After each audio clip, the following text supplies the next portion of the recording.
Well, where to begin? Who's been in bed a lot? Why? La la la la la. Hello, lovely peoples. I am Michelle. This is my hospital bed, which still needs a name. So if you think of a name, put it down in the comments. And you are watching One Spoon Left with Rubber Bulls NYC. Today we're going to talk about being bedbound. There's some days where I'm like, I don't mind being bedbound. I got my laptop. I'm gonna make some videos. I'm make some artwork. I'm gonna get involved in activism online and on Twitter and about things about like the New York State Goober Cooper Cooper is it gubernatorial gubernatorial gubernatorial da da da the governor. But it's gubernatorial. No, it's not. No, it's not. My brain is like really split. That's another thing that's been happening because I've been more isolated. My cognitive skills are like what? I've been able to get more done in terms of the YouTube show and in terms of being creative. More, I've been more productive and more creative in that sense, and having the option to create more than I have in months. So in that sense, there are days where I do not mind being bedbound. But then there are days where it really gets to me, like when there's a protest, and I'm like, I can't get to the protest.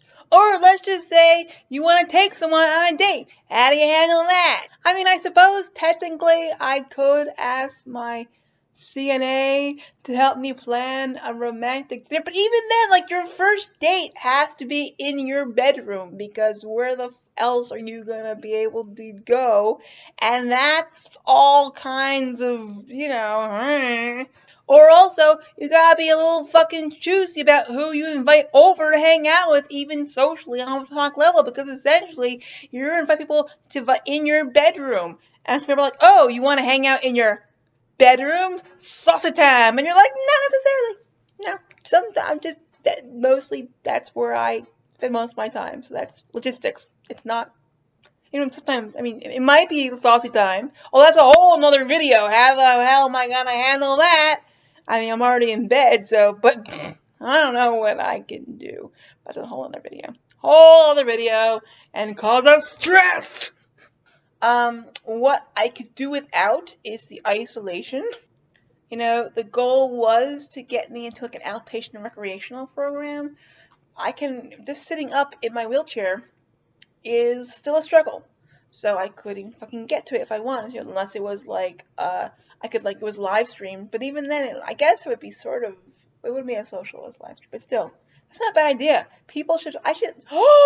What if there was a group of us who was like fucking mostly bedbound, and we planned a time where we'd all get together in a video group chat, or audio chat, depending on your disability, and then, but how would that work with subtitles if you couldn't hear? I don't know. Details worked out. And then we all kind of said, here's the art project for today. That's something actually I want to get. Would actually not be a bad idea. Brain, make note of that. The other thing I can deal without is people's fucking comments about this. It's like people have no fucking filter when it comes to what they say to me.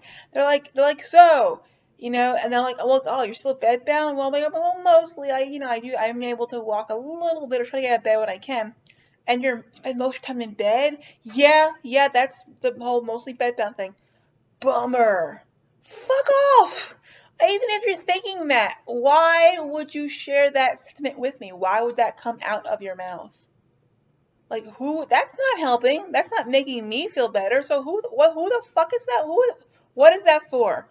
I get that a lot. Or like people just don't fucking take interest. Like if I say, oh well today, I was mostly in bed, yeah. But I made this really great video about how hospital beds can double as art and blah blah blah blah blah. You're like, oh, that's nice. And what they mean is, oh, that's tragic and pitiful.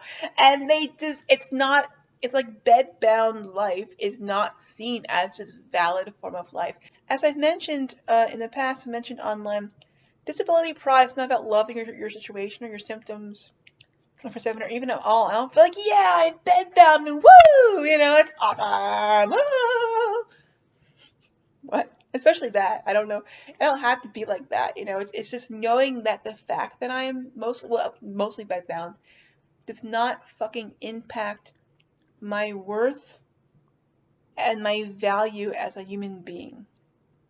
And in that sense, I can have a sense of pride where it's like, you know, I can use it to create a representation, and which is an act of protest. So yeah, what do you think? Put your comments in the comment section, because that's where they belong.